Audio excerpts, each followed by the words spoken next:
के। मेटत कठिन कुबंक भाल के।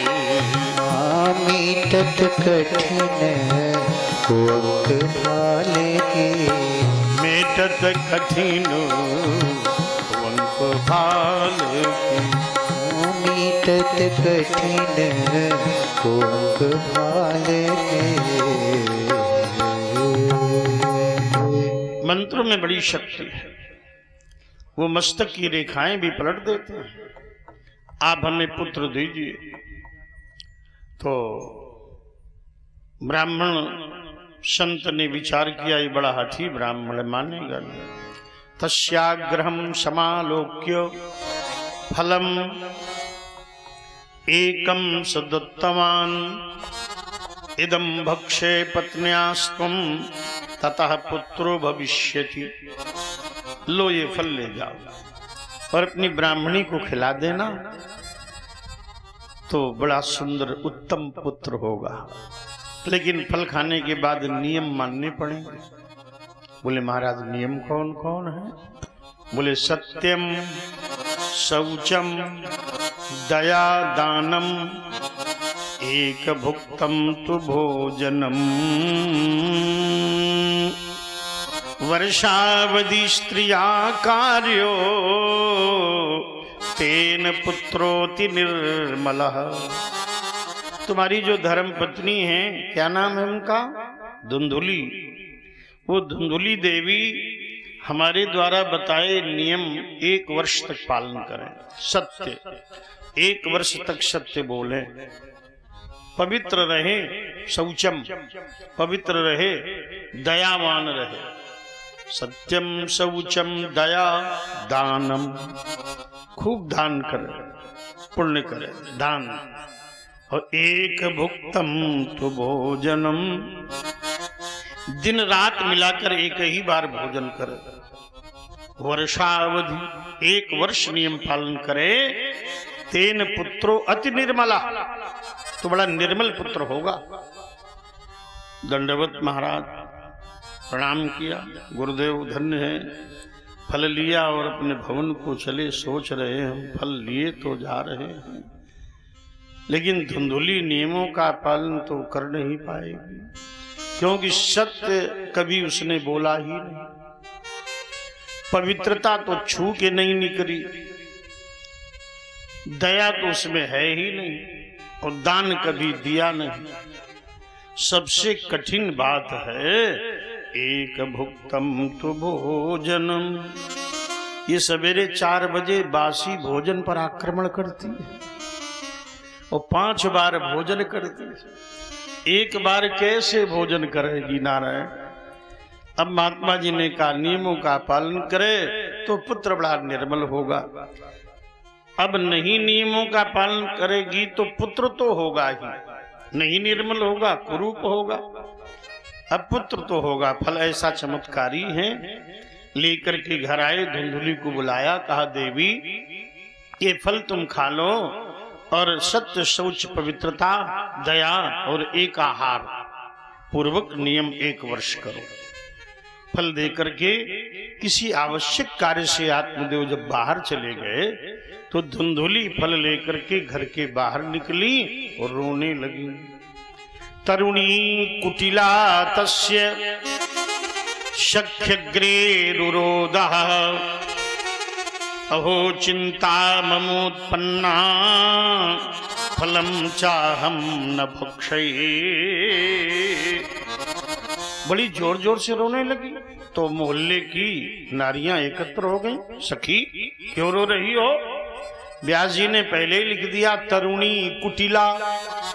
वो कुटिला है, साधारण नारी नहीं है, कुटिला। ऐसी कुटिला जोर से सखियों के आगे रोने लगी। सखियों ने कहा क्यों रो रही हो, क्यों रो रही हो देवी? कहा अहो चिंता ममोत्पन्ना, मेरे तो चिंता उत्पन्न हो गई है, ये फल हम नहीं खाएंगे। कहा क्यों नहीं खाओगी? कहा फल भक्षेण गर्भाशया गर्भेण उदर वृद्धिता स्वल्प भक्षम ततो अशक्ति गृह कार्यम कथम भवेत। यदि हम ये फल खा लेंगी तो हमारे गर्भ प्रकट होगा, और जब गर्भ आएगा तो उदर वृद्धि होगी, और जब उदर वृद्धि होगी तो भोजन कम हो जाएगा, और भोजन कम हो जाएगा तो अशक्ति, शरीर में शक्ति नहीं रहेगी, तो गृह कार्यम कथम भवे, तो हमारे घर का काम कैसे होगा। इसलिए हम फल नहीं खाएंगे। सखियों ने कहा नहीं खा लो, महात्मा जी का प्रसाद है, इससे तुम्हारा वंश आगे बढ़ेगा। बोले हम कैसे खा लें। दैवाद्वाटी व्रजेद ग्रामीण पलायेद गर्भिणी कथम। अगर दैव योग से हमारे गांव में आग लग जाए, चोर बदमाश आ जाएं, सब भाग जाएंगे, हम अपने बड़े पेट के कारण भाग नहीं पाएंगे, इसलिए हम फल तो खावेंगे नहीं। और अगर सुखदेव की तरह हमारा गर्भ 16 वर्ष बना रहा तो हमारी मृत्यु हो जाएगी। सुखवत निवसेद गर्भम, तो मृत्यु हो जाएगी। सखियों ने बार बार समझाया तो बोली देखो ये फल हम खाएंगे नहीं। मंदायाम मई सर्वस्वम ननांदा संघरे तदा। फल हम खाएंगे, हमारे बालक होगा, और हम तो नहीं बुलाएंगे। ये सूचना पाकर हमारी नंदें जरूर आ जाएंगी।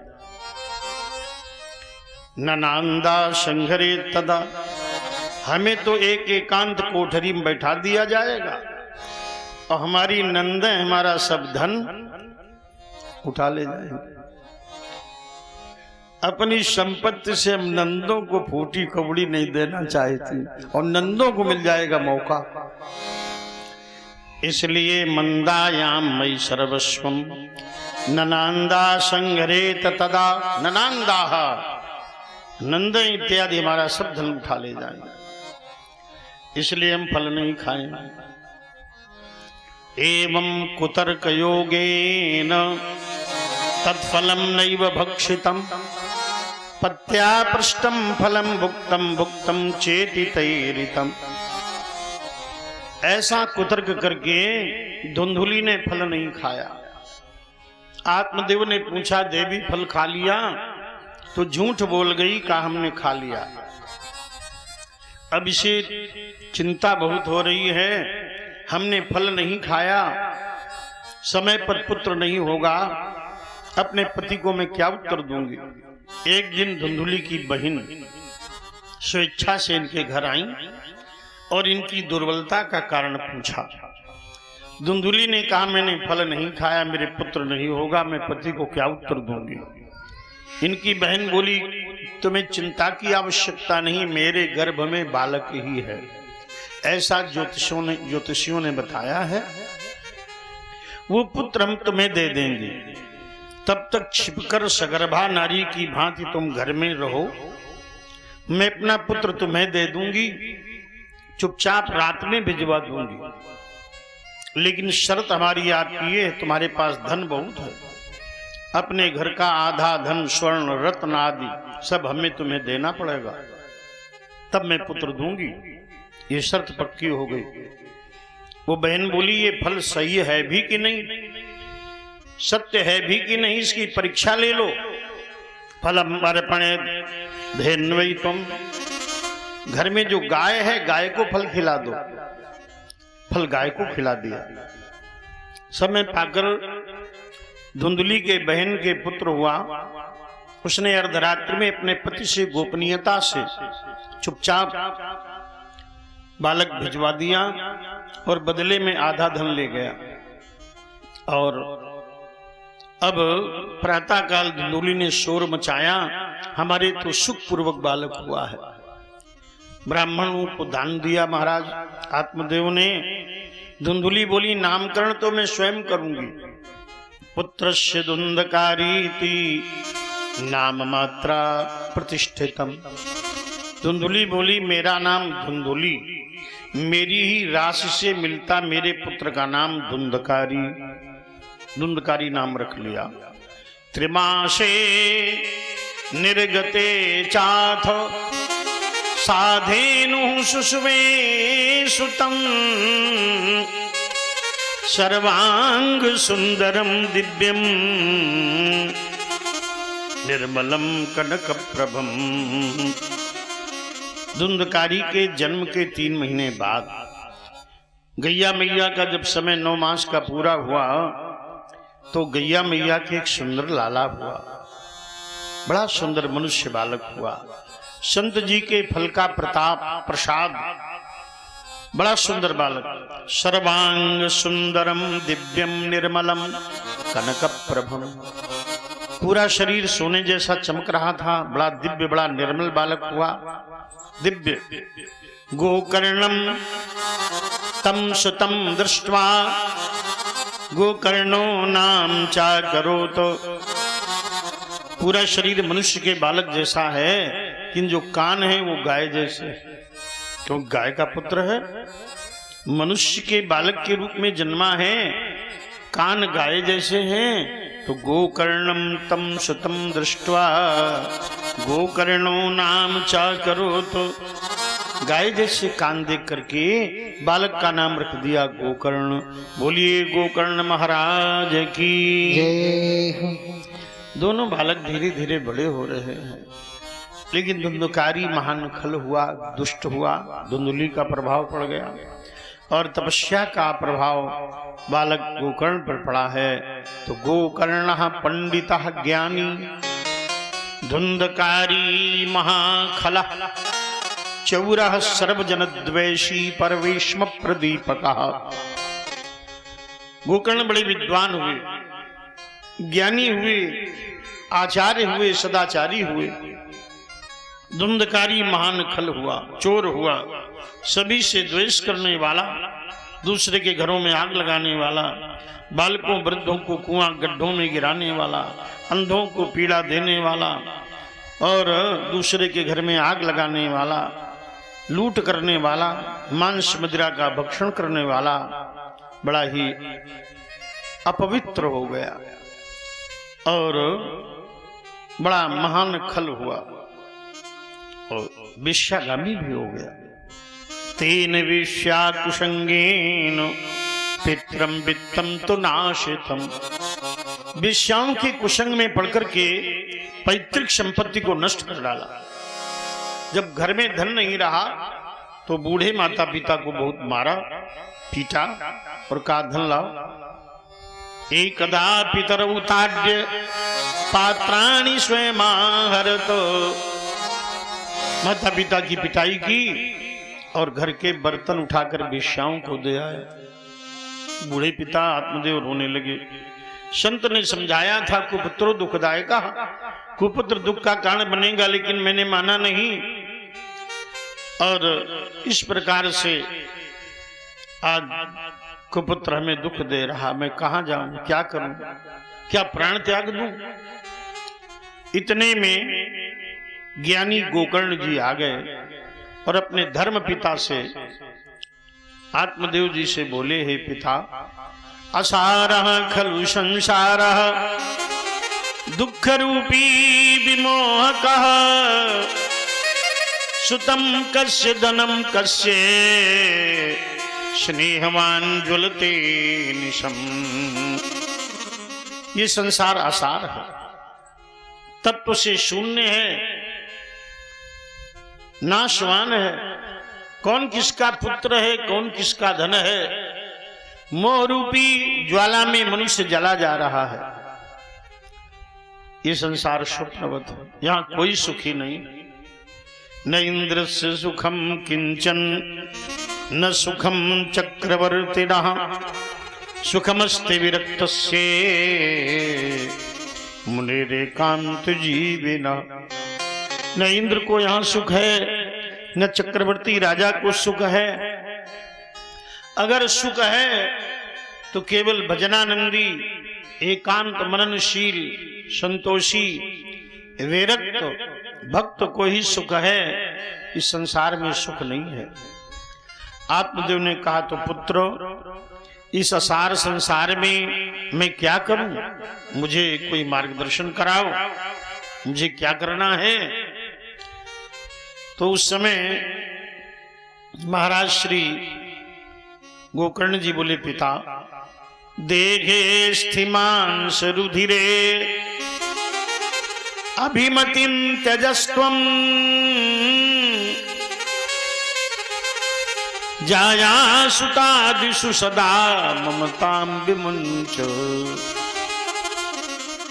पश्यानिशं जगदिदं क्षणभङ्गनिष्ठं वैराग्यरागरसिको भव भक्तिनिष्ठा। ये देह अस्थिमांस रक्त से बना है, इसके प्रति आसक्ति छोड़ दो। घर परिवार पत्नी पुत्र आदि की ममता छोड़ दो।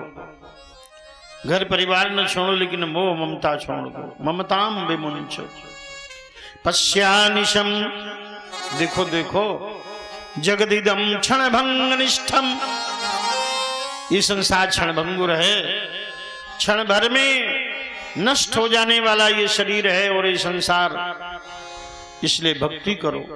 वैराग्य राग रसिको भव भक्ति निष्ठा, वैराग्य के राग में रंगो और भक्ति करो। ये धन तो धरा के बीच में तेरा पड़ा रह जाएगा, पशु भी बंधे रह जाएंगे, जब अंत का दिन आएगा। नारी लगे प्यारी घनी, रोती खड़ी रह जाएगी, जिस देह पर तू गर्व करता वो धूल में मिल जाएगी। वैभव तुम्हारा इस जगत का कामना कुछ आएगा, सब कुछ यहीं रह जाएगा, जब अंत का दिन आएगा। ये नश्वर है जगत, नाशवान है, इसलिए धर्म करो। धर्मं भजस्व सततम त्यज लोक धर्मान, सेवस्व साधु पुरुषान जहि काम तृष्णाम। अन्यस्य दोष गुण चिंतनमासु मुक्त्वा, सेवा कथा रसमुहो नितराम पिबत्वम्। धर्मं भजस्व सततम, निरंतर धर्म का आचरण करो। त्यज लोक धर्मान, सांसारिक प्रपंचों का त्याग कर दो। सेवस्व साधु पुरुषान, साधु पुरुषों की सेवा करो। जय ही काम तृष्णाम, काम वासनाओं का त्याग कर दो। जय ही काम तृष्णाम। अन्यास दोष गुण चिंतन माश मुक्त्वा, दूसरे के दोष मत देखो। अन्यास दोष गुण चिंतन माश मुक्त्वा, दूसरे के दोष दर्शन को छोड़ दो।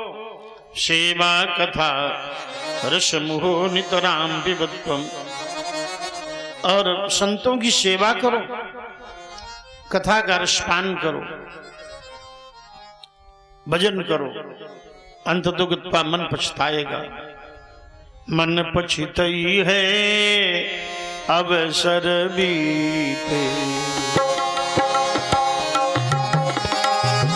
अवसर बीते। मन पछितई है अवसर बीते, मन पछितई है अवसर बीते। दुर्लभ देह पाय हरि पद भज, दुर्लभ देह पाय हरि पद भज। दुर्लभ देह पाय हरि पद भज, दुर्लभ देह पाय हरि पद भज। बचन करम अरुहियते, बचन कदम गरुहिते। मन पछतई है अवसर बीते, मन पछतई है अवसर बीते। सहस बाहु दश बदन आदि नृप, सहस बाहु दस बदन आदि नृप बचे न काल बलीते अचीना काल बनीत हम करी धन धाम संवारे हम करी धन धाम संवारे अंत चले उठी रीते अंत चले उठ जीते मन पछतई है अवसर बीते मन पछते हैं अवसर बीते अब नाथही अनुराग जाग जड़ अब नाथ ही अनुराग जाग जड़ त्याग दुराशा जियते त्याग दुरासा जियते देखिए सुत बनितादि जानु स्वार्थ रत सुत बनता दी जान सारथ रत न करु नेह सब हीत करुणे हैं सब हित अंतहु तो ही तजेंगे पामर अंत हो तो ही तजेंगे पावर तू न तजे अब हीते तू न तजे गबहीते मन पछतई है अवसर बीते मन पछते है औषध बीत अब नाथ ही अनुराग जाग जड़ अब नाथ ही अनुराग जाग जड़ त्याग दुराशा जीते त्याग दुरासा जीते मुझे कि काम अग्नि तुलसी कहूँ मुझे ते काम त्याग तुलसी जड़ विषय भोग बहु भीते विषय भोग बहु बीते मन पछतई है अवसर बीते मन पछते है औषध बीते ये शरीर भी नाशवान है, संसार भी नाशवान है, इसलिए समय रहते भजन करो। परमात्मा की प्राप्ति ही मानव जीवन का उद्देश्य है पिता, इसलिए भजन करो। जब ऐसा उपदेश किया, एवं सुतोक्ति वशतोपि गृहं विहाय यात्वा बनी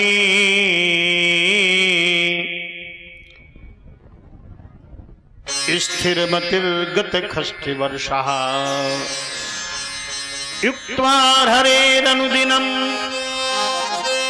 परिचर्यमासौ।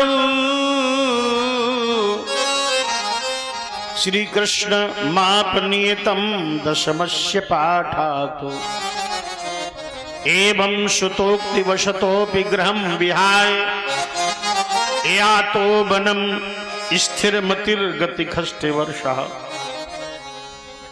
जब पुत्र ने ऐसा उपदेश किया तो उस समय महाराज आत्मदेव की आयु 60 वर्ष हो चुकी थी।